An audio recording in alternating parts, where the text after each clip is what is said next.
Assalamualaikum warahmatullahi wabarakatuh. Salam sejahtera untuk kita semua. Selamat sore sahabat netizen sekalian dimanapun Anda berada. Alhamdulillah senang rasanya saya bisa berjumpa kembali dengan sahabat-sahabat netizen TV. Pada kali ini kita akan tetap membincang-bincang masalah-masalah yang aktual, yang menarik untuk dibahas, untuk dikupas bersama para pemuda-pemuda NU yang milenial, yang mempunyai cara pandang berpikir yang moderat dan lain sebagainya. Karena sekarang itu mulai bermunculan, karena sekarang kan sudah masuk di era bonus demografi ya. Bagaimana nanti peningkatan anak-anak muda ini. Nah, terutama di NU, anak-anak muda yang ada yang menjadi dosen, ada yang menjadi pengacara dan lain sebagainya, kita kumpulkan, kemudian kita ajak untuk berdiskusi, berdialog, bincang-bincang santai. Kita membahas masalah-masalah yang terkini dan merespon berita-berita terkini supaya masyarakat itu menjadi waras terhadap informasi gitu. Baik sahabat-sahabat netizen sekalian, saya tidak sendiri seperti biasa karena saya tidak mau sendiri kalau berbicara gitu kan. Saya membawa sahabat saya ini. Beliau di samping saya ini namanya Bung Eka Putra Santoso. Gimana kabarnya, Bung? Alhamdulillah sehat ya. Nah, Bung Eka juga ini adalah salah satu akademisi di IAIN Sultan Amai Gorontalo di bidang kajian politik Islam ya. Luar biasa. Berbicara mengenai politik, tentu Bung Eka ini sudah banyak pengalaman di dunia politik gitu kan. Pernah menjadi staf sus di mana? Salah satu bupati di kabupaten ya, di Provinsi Gorontalo, tepatnya di Bolemo lah kita sebut saja. Dan kemudian juga pernah staf juga di Bawaslu, dan alhamdulillah sekarang sudah menjadi akademisi. Jadi lebih pure, lebih bebas untuk berpikir, mencurahkan pendapat, aspirasi dan lain sebagainya. Sahabat-sahabat netizen, tema pada sore hari ini kita akan membahas mengenai ideologi khilafah yang utopia. Nah, ini menarik sekali. Jadi sahabat-sahabat netizen, bila mana ingin menyampaikan pertanyaan-pertanyaan, bertanya kepada kita semua ya yang ada di sini, bisa japri atau bisa tulis di kolom komentar karena ini live kan. Jadi bisa tulis di kolom komentar fanpage kami Netizen Gorontalo. Nanti insya Allah akan dibacakan oleh saya sendiri pertanyaan-pertanyaannya itu. Baik, Bung Eka, tema kita kan kali ini adalah ideologi khilafah yang utopia.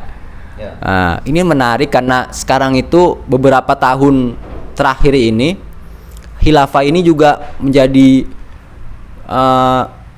booming kembali gitu kan. Karena kan kalau kita bicara mengenai sejarah, itu kan khilafah itu ya pada masa kekhalifahan gitu kan ya, dari mulai yang setelah sahabat Khulafaur Rasyidin, 4 sahabat itu kan, kemudian dilanjut oleh dinasti lain sebagainya.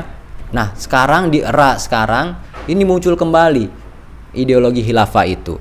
Jadi bagaimana sih awal munculnya ideologi khilafah, kemudian kenapa Bang Eka menyebut ideologi khilafah ini utopia gitu. Utopia kan berarti antara ada dan tiada gitu kan, berarti hanya bayangan doang.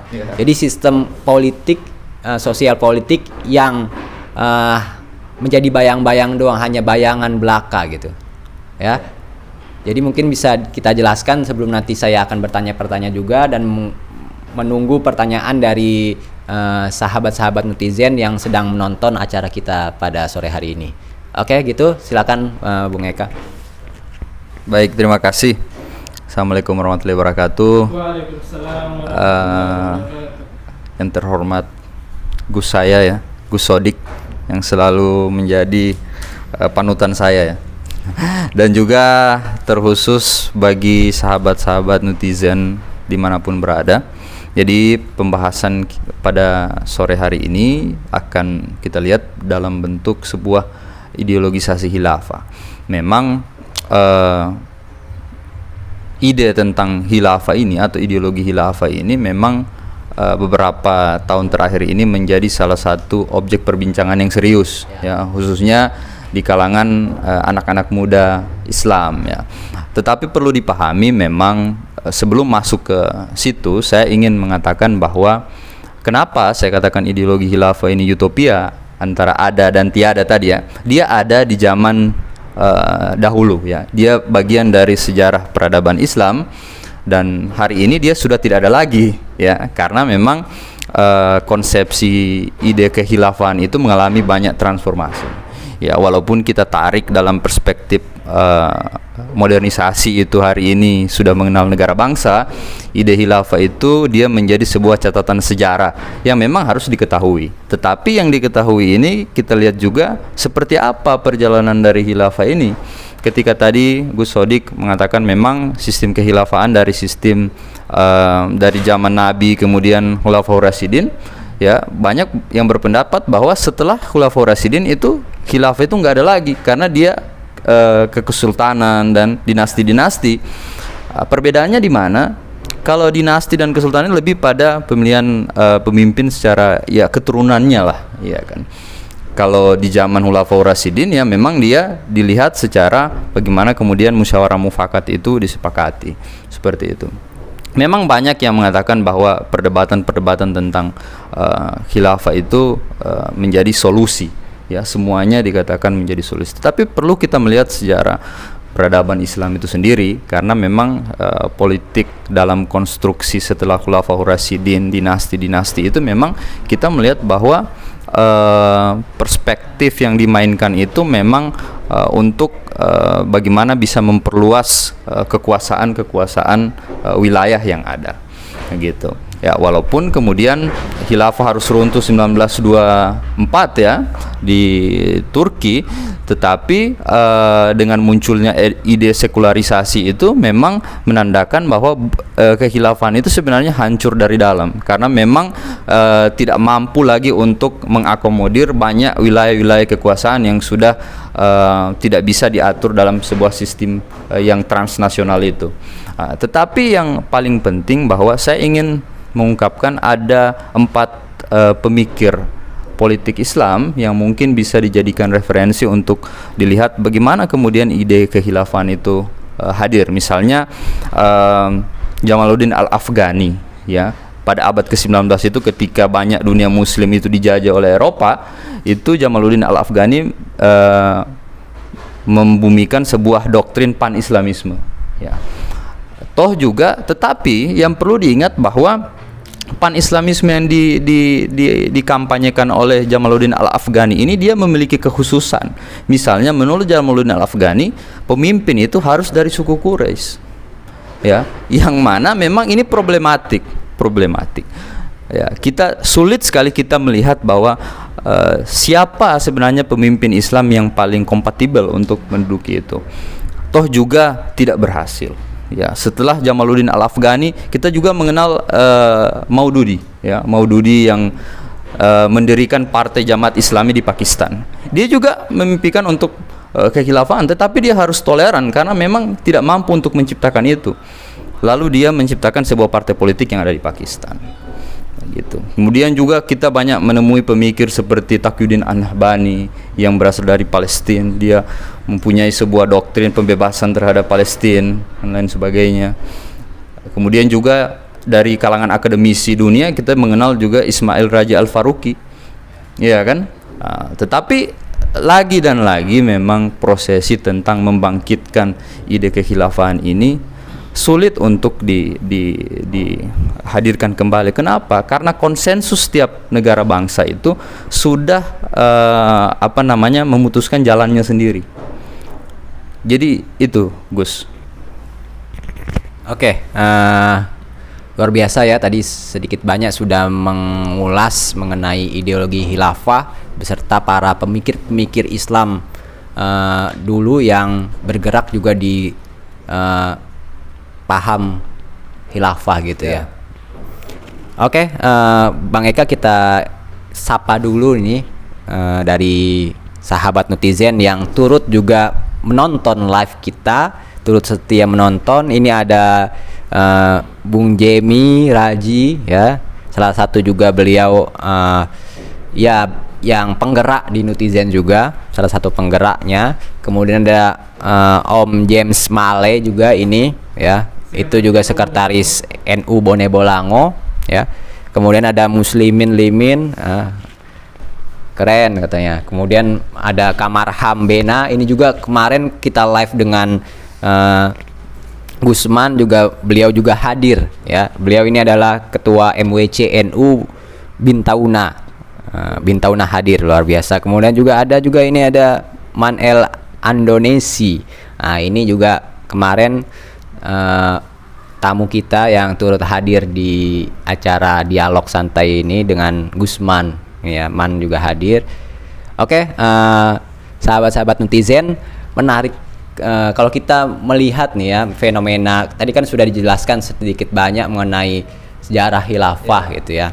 Nah, kalau kita melihat sekarang, ya, ras sekarang ini kok banyak gitu orang-orang sangat mengidam-ngidamkan kehilafahan di negara kita, gitu kan. Apa sih latar belakangnya? Apakah kemudian dengan adanya khilafah kemudian semuanya menjadi sempurna, gitu, sistem kenegaraan kita menjadi sempurna, gitu kan? Karena kalau saya baca, kalau saya pelajari, kalau dulu kan saya belajar di madrasah diniyah, itu kan ada belajaran Sirah Nabawiyah. Nah, itu kan proses khilafah sahabat Ali bin Abi Thalib, kemudian 4 Khulafaur Rasyidin aja lah, ya, dari mulai Abu Bakar, kemudian Umar, Utsman, kemudian Ali. Itu kan rentang waktunya kan cuma hanya sebentar, tidak sampai 4 sahabat itu tidak sampai rentang waktu 100 tahun, gitu ya, periode kepemimpinannya.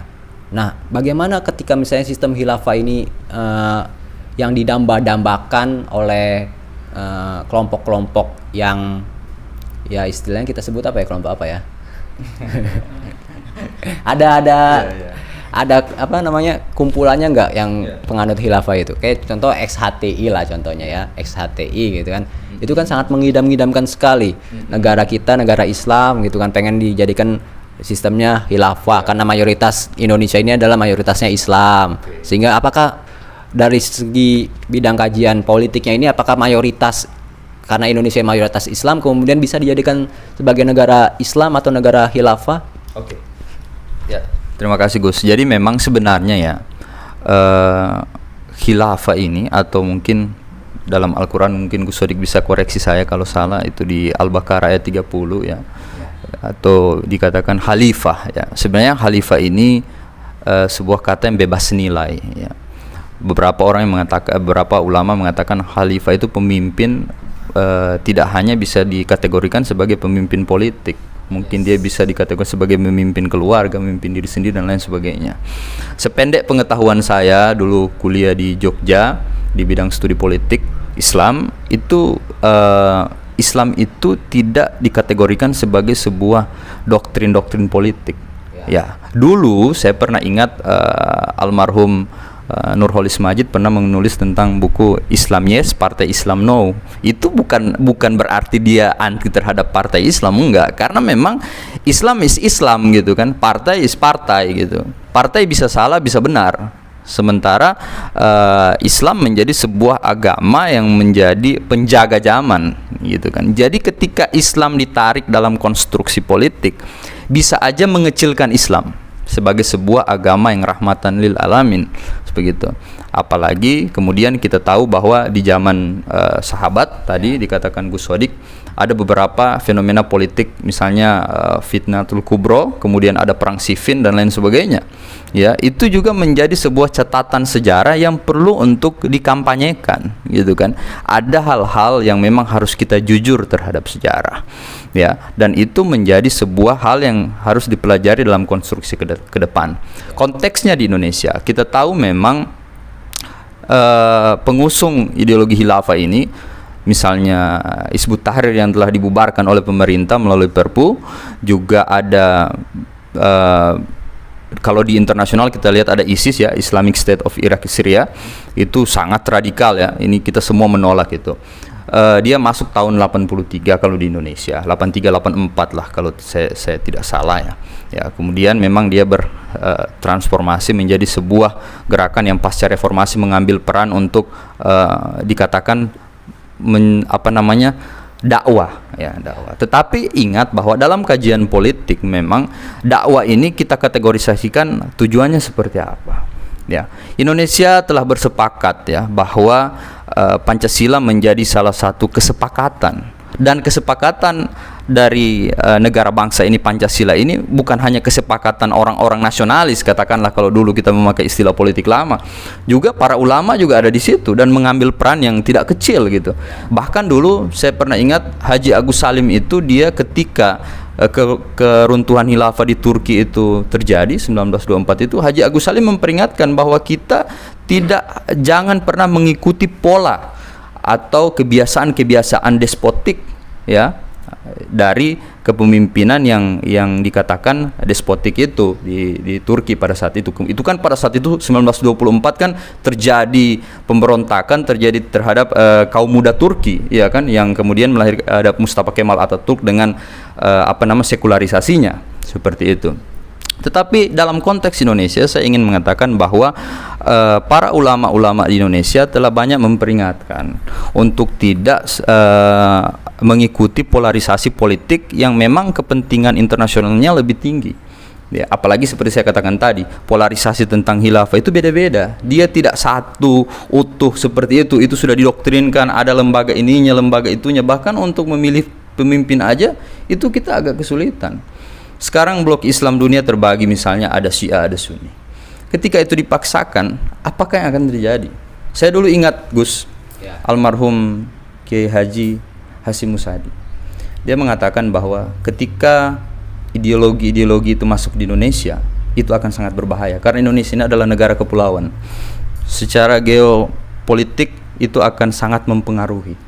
Begitu. Jadi untuk konstruksi Indonesia saya kira itu sangat berbahaya. Olehnya kemarin saya sepakat dengan Perpu itu. Untung di Indonesia itu ada due process of law, Gus. Jadi ada proses hukum untuk bagaimana mereka bisa mengajukan itu keberatan dan lain sebagainya. Kalau di negara-negara lain, 21 negara dunia itu menolak salah satu organisasi yang mengusung ide khilafah itu.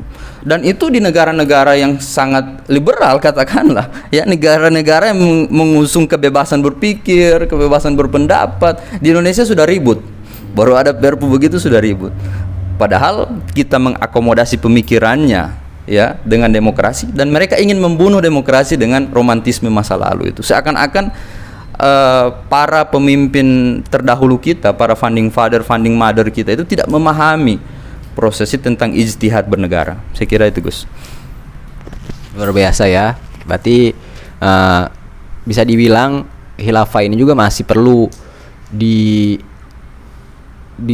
didiskusikan secara matang kembali gitu kan. Karena ya tadi sudah dijelaskan Bung Eka bahwa ya negara kita ini sudah negara yang berdasarkan Pancasila gitu kan, dan Pancasila itu juga bukan hanya cuman dibuat hanya mentahan saja, tapi melalui proses juga ya, founding father juga kan, founding father kita, kemudian para ulama-ulama juga yang paham terkait sejarah ya negara kita. Kalau awal Soekarno kemudian memerdekakan Indonesia ini, kemudian para ulama setuju, karena para ulama setuju dengan khilafah pasti sudah terjadi gitu ya, di awal-awal kemerdekaan gitu kan. Tapi ini kan kemudian bagaimana sih supaya menyatukan Indonesia, bukan hanya wilayah yang mayoritas Islamnya saja, tapi kan Indonesia gitu kan ya, Nusantara ya. Jadi semua agama, semua ras, suku, dan itu kan kita kaya sekali dengan itu ya. Jadi ya benar, seperti tema sekarang ini ya memang utopia sekali gitu kan khilafah ini. Jadi mungkin dari pemirsa sekalian yang keberatan gitu kan dengan tanggapan atau respon dari Bung Eka ini, silakan saja kita buka mediasi gitu kan. Silakan bertanya di kolom komentar gitu kan, supaya nanti kita akan kupas satu persatu gitu. Ini ada masuk pertanyaan dari Dedi ya. Dari Dedi Boalemo ini kayaknya. Nah, hadirnya berbagai organisasi adalah bentuk keragaman. Ya, betul. Termasuk khilafah. Jadi pertanyaannya, mengapa kemudian ada organisasi yang mengusung khilafah itu dibubarkan? Padahal kita ini negara demokrasi. Bukankah keberagaman dalam negara itu baik gitu? Nah, kemudian itu satu ya. Satu lagi dari Hendra Budiono ya. Kenapa khilafah sekalipun sudah dibubarkan tapi sangat masif di tengah masyarakat dan selalu menyerang Indonesia dengan lemahnya ekonomi Indonesia sehingga Pancasila harus diganti. Padahal khilafah tidak bermanfaat buat negara Islam manapun.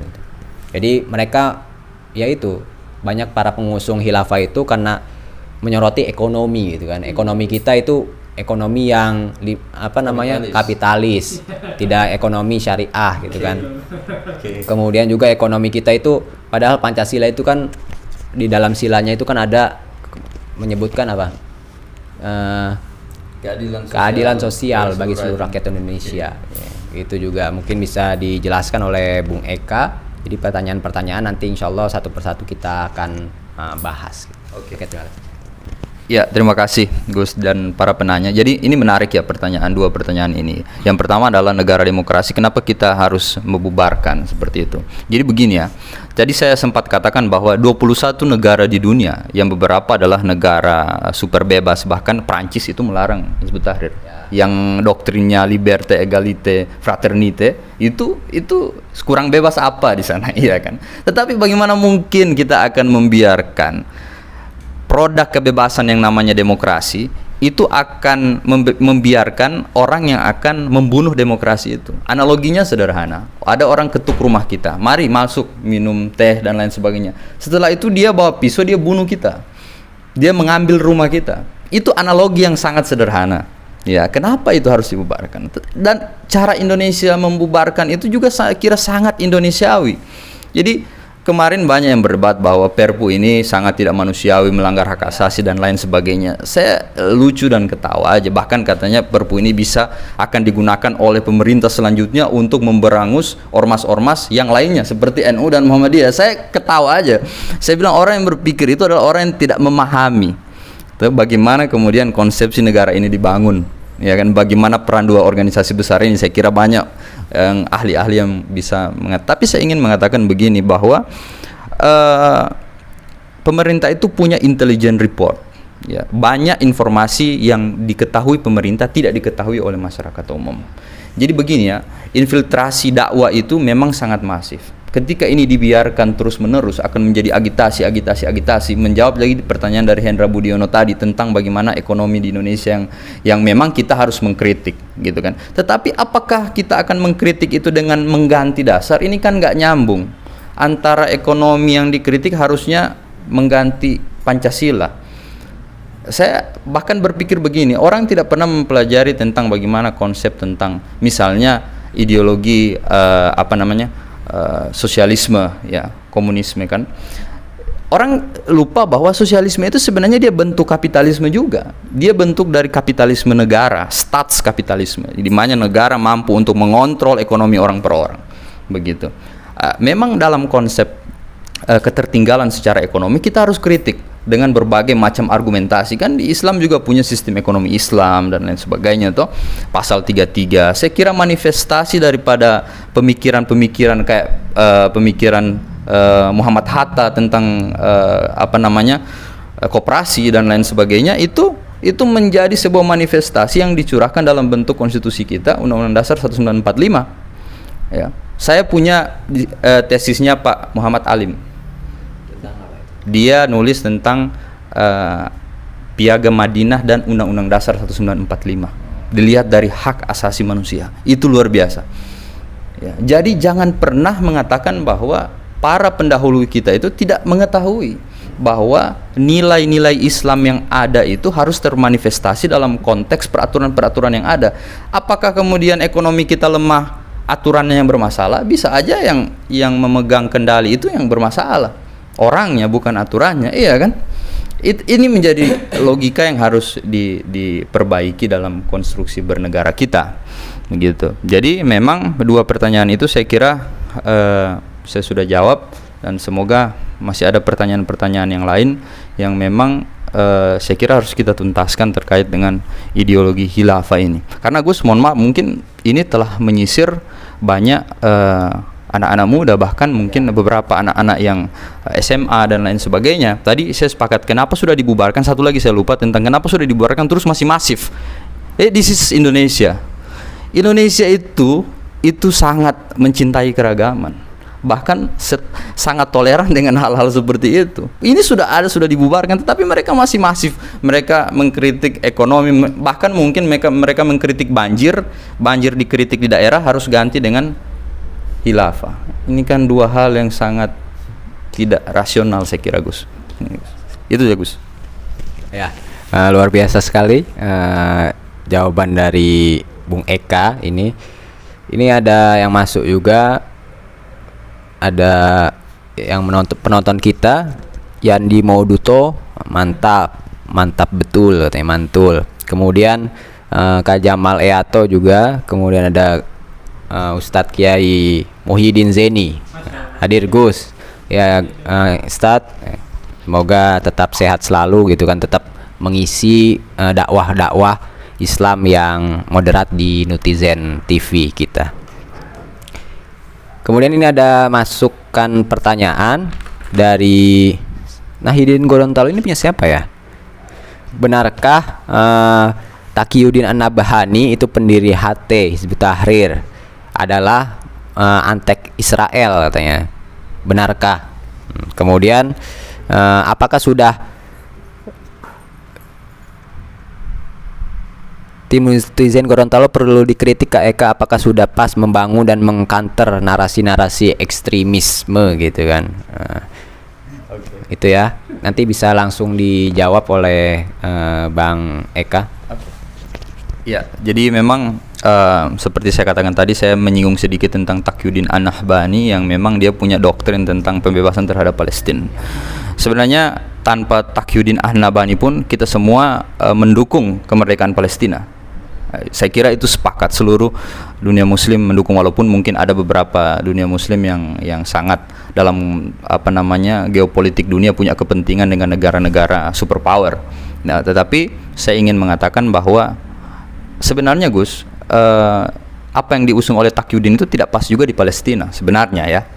Karena memang Palestina ingin merdeka dengan bangsa dia gitu kan.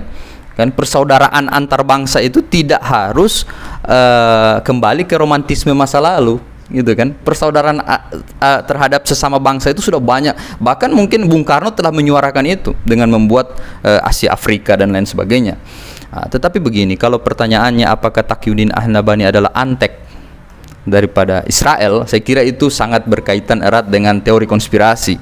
Ya, teori konspirasi yang memang sangat sulit untuk dibuktikan. Tetapi dia bagian dari dulu pernah menjadi bagian dari Ikhwanul Muslimin, iya. Ya, dia pernah menjadi bagian dari Ikhwanul Muslimin, iya. Tapi dalam konstruksi bagaimana keterkaitan dengan Israel, saya kira kita butuh mendalami untuk menyelam di persoalan teori konspirasi. Tetapi begini, di Palestina itu dulu saya pernah membahas tentang itu, ada dua partai misalnya Hamas dan Fatah yang terus saja berkelahi di dalam, ya. Ini menjadi sebuah problem yang sangat signifikan. Kemudian yang kedua, saya ingin katakan begini, kalau memang ini kita tarik lagi ke konteks Indonesia. Ketika Hizbut Tahrir misalnya mengkritik tentang ekonomi dan lain sebagainya, it's okay, itu tidak jadi soal. Tetapi apakah mereka berani mengkritik Arab Saudi misalnya dengan pembunuhan keji terhadap Muhammad Khashoggi misalnya? Iya kan? Mereka berani mengkritik Arab Saudi dengan apa yang dibuatnya terhadap Yaman misalnya. Iya kan? Ini juga presiden buruk terhadap nilai-nilai yang mereka yakini sebagai energi dakwah. Tapi kalau energi dakwah itu dibungkus dalam konsepsi politik, dia akan menginfiltrasi para anak-anak muda untuk berpikir bahwa Pancasila nggak relevan lagi. Padahal skrip tentang Pancasila sudah final itu, saya percaya Pancasila itu final. Tetapi pertanyaan secara filosofi, apakah final tidak bisa dibahas? Ya. Kajian-kajian tentang keberadaan Tuhan saja banyak dibahas, apalagi cuma tentang ideologi kita gitu kan, tentang bagaimana memajukan ideologi Pancasila menjadi salah satu investasi terhadap aturan-aturan yang harus diterapkan oleh negara. Kira itu, Gus. Oke ya, sudah dijawab ya pertanyaannya. Tadi menyebutkan bahwa ya Taqiyuddin An-Nabhani sebagai antek Israel itu hanya konspirasi teori ya. Perlu pendalaman lagi. Kemudian juga satu lagi belum, yang apakah kita kan di netizen Gorontalo ini kan harus ada juga yang memberikan masukan, kritik gitu kan. Bagaimana sih, apakah channel kemudian acara kita, live kita, ngaji live, kemudian juga ada diskusi-diskusi yang lainnya, apakah ini sudah membangun dan mengcounter narasi-narasi ekstremis menurut Bung Eka selama melihat bagaimana perkembangan kami ya di netizen Gorontalo? Siap, Gus. Saya ini banyak mengikuti episode-episode di netizen ini ya, terkhusus tentang ketika Romo Samsi membahas tentang Ibnu Muljam, itu luar biasa. Itu saya kira punya power yang sangat luar biasa dari wacana-wacana tentang keislaman di Indonesia, khususnya di Gorontalo ya, karena memang saya kira netizen punya sebuah langkah kuantum ya, dia langsung melompat ke persoalan-persoalan yang counter wacana tentang hal-hal seperti ini. Seperti itu, pendapat saya seperti itu sih saya melihatnya, karena memang para narasumber yang kemarin, Gusman, terus juga Romo Samsi, itu saya kira punya pemahaman yang saya kira sangat mendalam terkait dengan isu-isu keislaman yang ada di Gorontalo. Oke, itu. Jadi alhamdulillah kita sudah dapat masukan, dan untuk masukan yang membangun ya untuk tim netizen serta kawan-kawan semua, agar kita bisa tetap istiqomah dalam menyebarkan dakwah-dakwah Islam yang moderat ya, Islam-Islam yang ramah, Islam-Islam yang santun gitu kan, bukan Islam yang kemudian hanya marah-marah saja dan kemudian mendiskriminasi umat Islam itu sendiri. Bahkan umat di luar Islam gitu kan. Oke, sahabat-sahabat netizen dimanapun Anda berada, ada pertanyaan lagi Bung dari Darman. Darman ini bukannya Sulawesi ya, dari Kendari sana ya. Dari Kendari, luar biasa. Jadi live kita ini alhamdulillah, karena kita kan sudah berjalan 1 tahun ya. Juga sudah fanpage-nya sudah lebih dari 12.000, hampir 15.000. Kemudian subscribe juga lumayan, hampir 1.000 gitu kan ya. Kita sudah beberapa episode ini, sudah ada sekitar, kalau dihitung video netizen ini, video-video ngaji dan lain sebagainya, sudah hampir mendekati 200 coba. Luar biasa. Ini patut diberikan apresiasi. Kalau saya jadi ketua PWNU itu, saya akan memberikan reward kepada netizen. Kenapa? Karena netizen ini bergerak ya cuman hanya modal hikmah saja gitu kan, modal ikhlas gitu kan. Sedangkan ini saya lihat aja mic aja cuman 1, kita ganti-gantian gitu kan. Bagaimana? Padahal video yang sudah dihasilkan itu ada 170 video. Kalau nggak percaya ketua atau ketua PC, ketua PW, silakan cek aja. Kita buka-bukaan lah di sini kan, di kita ada fanpage-nya, coba bisa dilihat netizen Gorontalo. Kemudian ada YouTube-nya Netizen TV. Apalagi kemudian ada yang banyak ungkapan-ungkapan, quote-quote para kiai-kiai, itu semuanya netizen yang buat gitu kan. Jadi ya gitu, tadi saya mau kalau ketua PW-nya memberikan reward gitu kepada kita lah. Reward apa gitu kan, yang supaya membangun semangat semangat anak-anak muda gitu kan. Tanpa anak-anak muda ini ya mereka orang-orang tua itu juga nggak akan berjalan gitu kan. Betul nggak? Itu kan Soekarno kan sudah bilang sendiri, anak-anak muda itu dibutuhkan gitu kan. Ini anak-anak mudanya sudah berkontribusi, sudah ada aksi, kemudian orang tua cuma hanya itu kan perlu juga dikritik juga gitu kan. Gitu ya. Oke, itu kita kembali lagi ke pertanyaan. Jadi curhat tadi. Ini dari Khilafah itu kayaknya sudah masuk ya di dunia kampus sekarang. Apalagi saya tahun 2018 datang ke sini, ya memang ada mahasiswa yang ya cara pemikirannya itu ya kekhilafahan banget gitu kan. pernah saya mengajar fikih siasa, kemudian ditanya kenapa khilafah itu tidak bisa dijadikan sebagai ideologi di negara kita, padahal ideologi khilafah itu ya sempurna sesuai dengan pada masa Islam awal gitu kan. Jadi bisa jadi mereka juga sekarang masuk di organisasi mahasiswa, ya di intra maupun ekstra mereka masuk di kampus.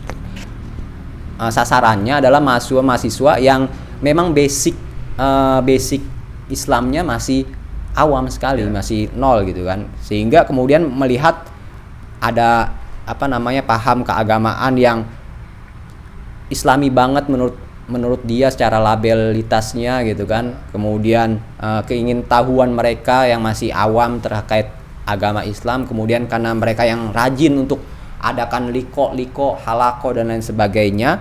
Nah, bagaimana sih cara memetakan mahasiswa yang punya pemikiran khilafah dengan selain dari pemikiran ingin mendirikan negara di luar Pancasila gitu. Itu ya. Jadi bagaimana menanggapi itu? Jadi Bung Eka ini kan juga akademisi di kampus juga. Jadi sudah bisa memetakan mahasiswa ini yang mempunyai pemikiran khilafah ini, bagaimana cara mengkanter mereka, kemudian mengedukasi mereka bahwa khilafah ini ya seperti yang disampaikan Bung Eka tadi gitu kan. Ya, kalau diterapkan di Indonesia itu malah bisa menjadi negara ini hari-hari akan geger terus, perang terus gitu kan. Apalagi ketika misalnya pemilihannya, ini aja pemilu aja, pemilihan raya nanti ini pasti juga akan luar biasa gitu kan ya politiknya. Apalagi ini khilafah, cuman hanya satu pemimpin, pemimpin yang menguasai agama dan negara gitu. Itu juga memilih pemimpin yang seperti itu juga susah gitu kan ya. Tidak ada kemudian ada pemimpin yang bisa mengurusi urusan agama sekaligus urusan ke pemerintahan atau negara itu. Ini tuh ya.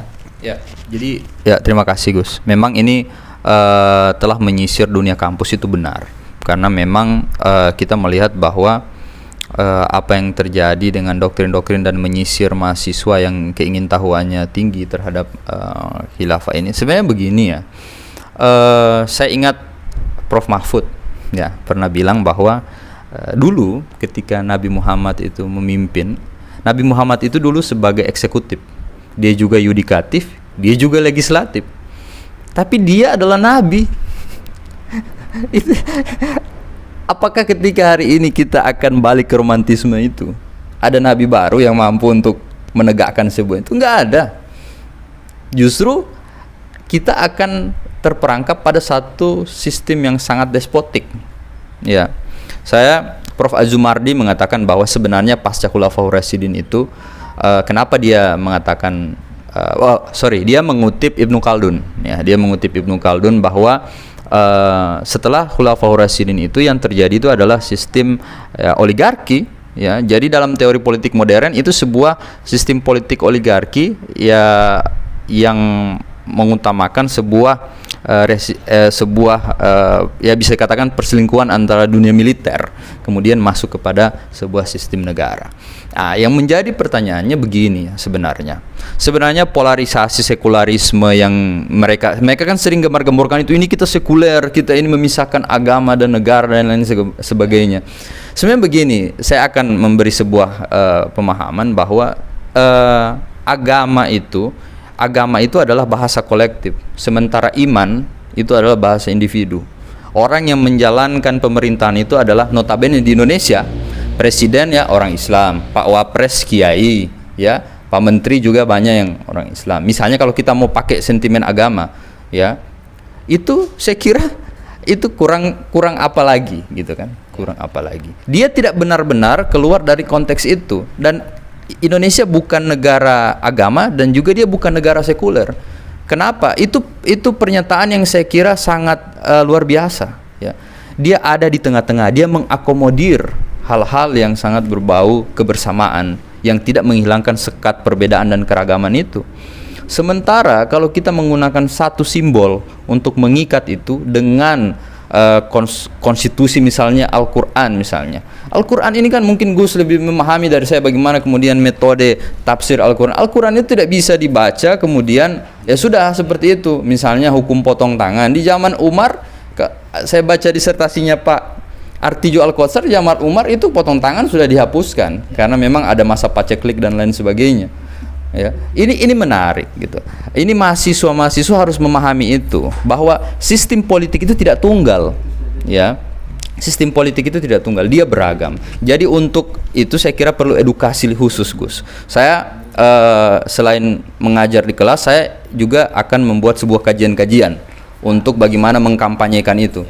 Dan saya kira hari ini saya sangat beruntung diundang Netizen, ya, yang saya kira sangat masif anak mudanya, ya. Dan itu saya kira harus diikuti juga oleh orang-orang tuanya gitu. Yang saya kira kita ini kan selalu ikut kata yang tua gitu kan. Jadi kalau kita sekarang terlalu maju mungkin harus sedikit ditanya lagi ini gimana kan bentuk support itu demi kelangsungan kampanye tentang negara kesatuan ini. Ya, saya kira itu, Gus.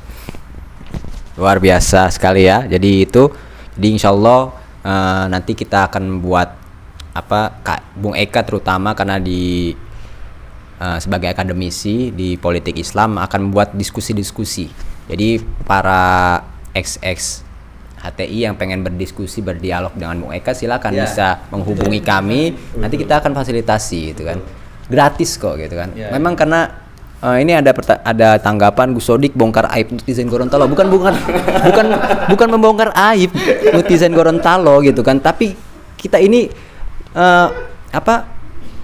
bangkit dari keterbatasan gitu kan. Istilahnya kita disabilitas lah gitu kan.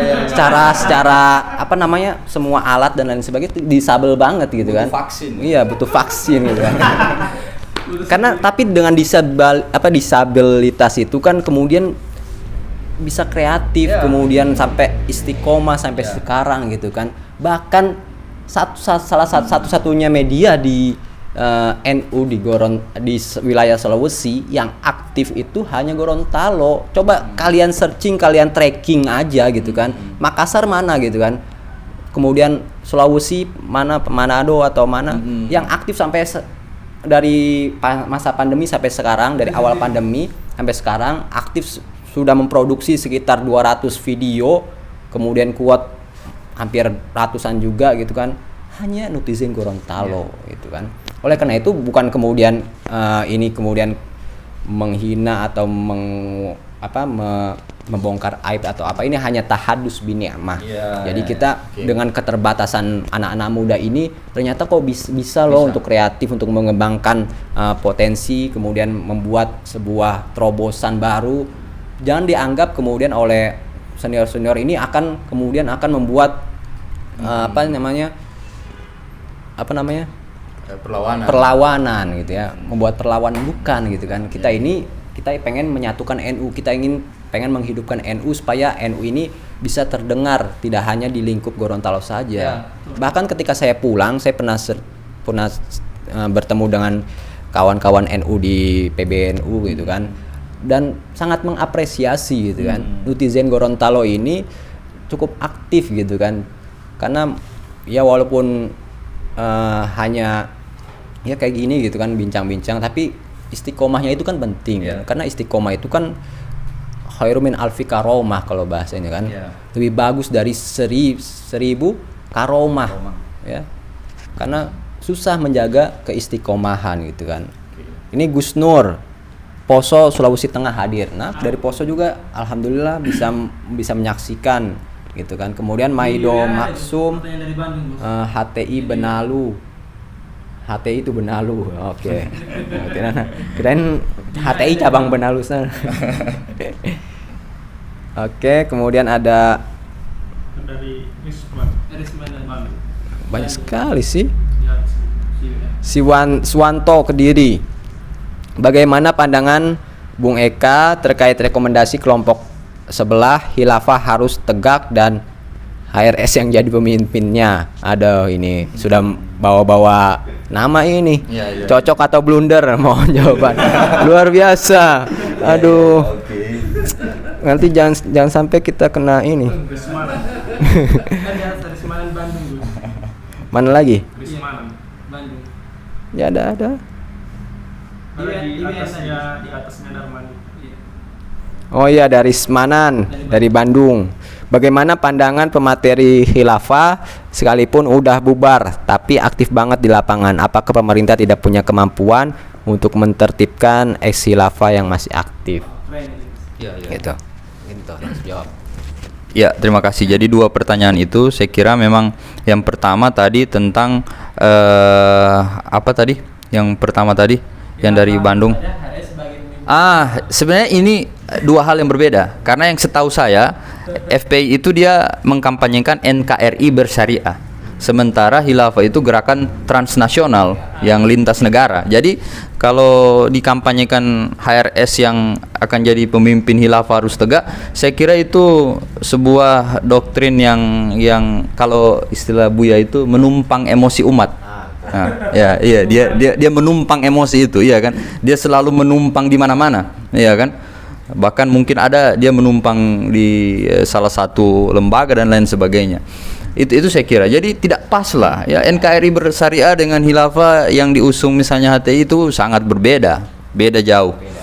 Sangat berbeda. Kemudian yang kedua tentang ini memang jadi persoalan ya, kita ini netizen, saya ingin menarik itu memang telah menjalankan apa yang memang telah dicita-citakan oleh para kiai-kiai NU terdahulu. Bahkan pernyataan tentang hubbul waton minal iman itu kan itu dilaksanakan hari ini dengan kampanye-kampanye tentang kecintaan terhadap bangsa dan negara dan lain sebagainya. Ya, kita bukan lantas mencintai bangsa dan negara terus tidak mengkritik pemerintah. Saya sangat rajin mengkritik pemerintah. Tuh, mengkritik bagaimana pemerintah harus menjalankan Pancasila dengan sebenar-benarnya. Nah, seperti itu, dan itu sah saja. Tetapi kalau kita mengkritik kemudian ujung-ujungnya mengganti sesuatu yang fundamental yang menjadi kesepakatan kita dalam bernegara, itu jadi persoalan, Gus. Itu akan jadi problematik, akan jadi perang antar saudara kita, ya. Kemudian harusnya memang ini ditegakkan, para penegak hukum ini memang harus lebih masif untuk melihat ini gitu. Nggak ada gunanya ketika kemudian ini sudah dibubarkan negara tetapi infiltrasi tentang perusakan pemikiran itu masih terus dilaksanakan. Olehnya saya mengambil peran sebagai akademisi, saya akan selalu siap kapanpun kalau diundang netizen. Ya, saya akan siap untuk mengkampanyekan ini karena ini bagian dari ikhtiar kita untuk mencintai bangsa dan negara ini. Ya kan, mencintai bangsa yang telah memberikan kita kehidupan, ya, memberi kita udara untuk bernapas dan lain sebagainya. Ya, bentuknya seperti itu, Gus. Ya, itu. Terima kasih. Oke, terima kasih Bung Eka. Ini juga ada Bung Donald Tungkagi juga menyapa sahabat netizen. Ya. Keren katanya. Iya, insya Allah juga tunggu waktunya ya, saya akan habisi kalian gitu kan. Kemudian Anton Hamid juga moderatornya Jos Gaspol. Oke.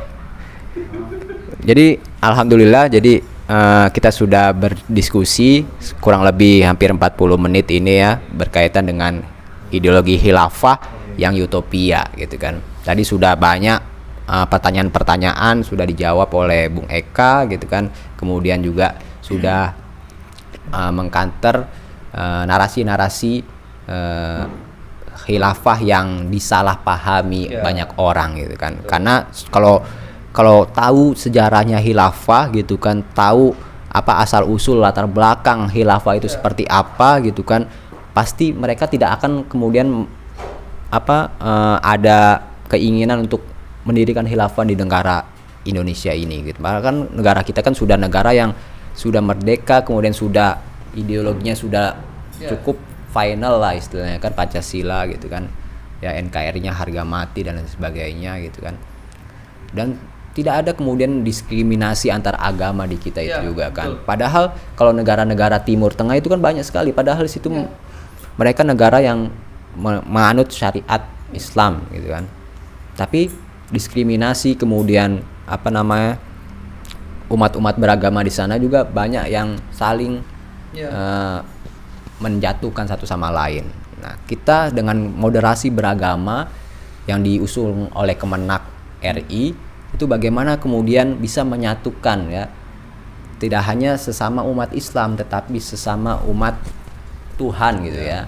karena ada Kristen, Buddha, Hindu, Protestan dan sebagainya, Konghucu itu sangat luar biasa, sehingga seharusnya negara kita ini menjadi negara yang sebagai negara percontohan gitu ya, percontohan dari negara-negara yang lain, karena nggak ada negara-negara yang lain yang kaya akan budaya seperti yang ada di Indonesia. Betul. Apalagi kalau ada khilafah, pasti budaya-budaya itu akan hangus gitu kan. Saya yakin gitu kan. Kenapa? Karena khilafah itu kan pasti tidak ingin ada kayak contoh walimah. Itu apa itu walimah gitu kan. Kemudian ada contoh apalagi? Mandi lemon, kemudian apa yang adat-adat Gorontalo meraji. Itu pasti sudah tidak ada, apalagi ini kan mau bulan Rajab gitu kan. Pasti kan meraji. Ada meraji itu kan pakai bahasa-bahasa Gorontalo ya kan. Kemudian dilagu-lagukan gitu kan. Pasti dengan kalau sistem khilafah nggak bisa ini gitu kan, dengan bahasa Arab. Sedangkan masyarakat Gorontalo kan susah gitu kan, apalagi orang-orang dahulu gitu kan. Betul. Itu luar biasa ya. Jadi ada kapan Kak Donald Tungkagi di Nutizen Gorontalo, Gus? Insya Allah nanti kita akan agendakan ya, ya kurang lebih lah 3 hari lah maksimal, nanti kita akan jadwalkan. Jadi nanti kalau bincang-bincang dengan saya khusus para akademisi dan NU milenial gitu ya. Nanti kita akan berbincang santai, kemudian kita mengupas isu-isu terkini yang berkaitan dengan keislaman ya, kenegaraan, kemudian sosial, budaya ya. Sehingga kita akan menjadi NU di Gorontalo ini menjadi kaya gitu kan. Walaupun tidak kaya secara finansial, tapi kaya secara kreativitas gitu kan. Itu kan sangat bagus juga gitu kan. Ya. Mungkin itu saja.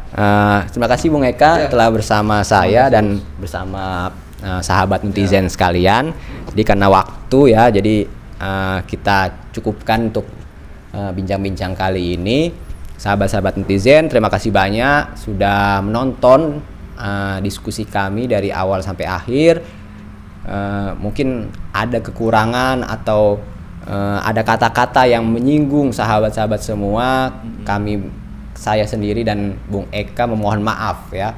Kami juga membuka saran dan kritik sahabat-sahabat untuk tim netizen khususnya dan untuk kami berdua gitu kan, sehingga kemudian di kemudian hari tidak terjadi adanya kesalahpahaman. Karena di NU itu salah satu ciri orang NU itu harus bertabayun gitu kan, harus bertabayun. Kalau misalnya ada permasalahan apa antara senior dengan kader mudanya, ada crash atau apa gitu kan, itu harus ditabayunkan gitu kan. Oleh karena itu media netizen ini itu boleh juga ya untuk tabayun seperti itu, kemudian didiskusikan. Oh, senior mintanya ini, kemudian kader mudanya minta ini. Ayo kita tonton sama-sama di netizen, kita dudukan bareng gitu kan. Kemudian kita cari jalan tengah. Nah, itu kan tawasud kalau di istilah prinsip dasar dalam aswaja itu kan tawasud ya. Jalan tengah. Itu sebenarnya luar biasa sekali gitu ya. Jadi apa ya? Ya itu ya. Pokoknya netizen Gorontalo, saya sekali lagi ingin memberikan dakwah-dakwah yang yang bisa memahamkan ya, dari kelas bawah sampai kelas yang menengah sampai atas gitu kan. Jadi nanti kita kemudian pengen dari yang bawah itu ya adalah bahasa-bahasa orang-orang awam, kemudian nanti tingkatan-tingkatannya. Nanti ada diskusi-diskusi dan lain sebagainya.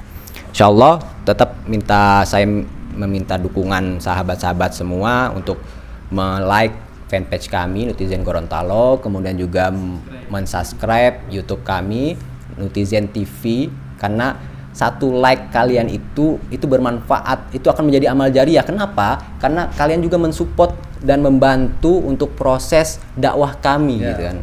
Ya, jangan sampai kemudian jempol kalian hanya untuk nge-like TikTok, nge-like dan lain sebagainya gitu kan. Ya, mungkin itu saja. Terima kasih banyak. Jadi penutupnya ada penutup closing statement. Mungkin sedikit sekali. Oke, silakan. Oke, jadi sedikit sekali dari saya memang kita sudah bersepakat bahwa Pancasila itu sebagai grand ideology of social inclusion. Dia menjadi sebuah penyebut di antara beragam suku bangsa, agama dan lain sebagainya. Dan nilai-nilai yang ada dalam Pancasila itu diremas dari pemikiran-pemikiran yang sangat agamis, ya. Jadi sebenarnya mengembalikan sesuatu yang telah disepakati itu menjadi sebuah hal yang patut untuk ditolak. Kenapa?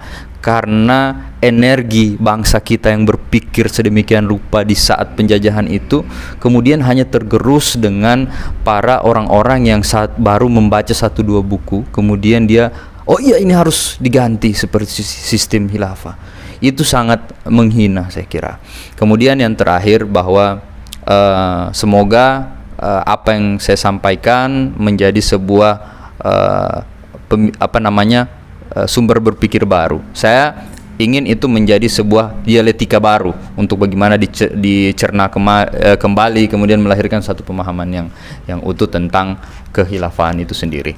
Terima kasih Gus Sodik dan teman-teman netizen Gorontalo, semoga makin maju dan semoga wacana-wacana tentang keberagaman, keindonesiaan itu menjadi salah satu hal yang terus diwacanakan untuk hari-hari akan datang, bahkan untuk selamanya. Terima kasih Gus. Oke, terima kasih sahabat-sahabat semua. Mari kita akhiri perbincangan atau diskusi dialog pada sore hari ini. Terima kasih saya ucapkan kembali kepada sahabat-sahabat yang sudah menonton dari awal sampai akhir, dan insya Allah kita akan kembali lagi, bertemu lagi di episode yang akan datang bersama Bung Donald Tungkagi, ya, dengan tema yang pasti akan tetap menarik untuk kita kupas bersama gitu kan. Insyaallah mari kita akhiri Bung. Terima kasih. Wallahul muwaffiq ila aqwamit thoriq. Wassalamualaikum warahmatullahi wabarakatuh. Waalaikumsalam warahmatullahi wabarakatuh.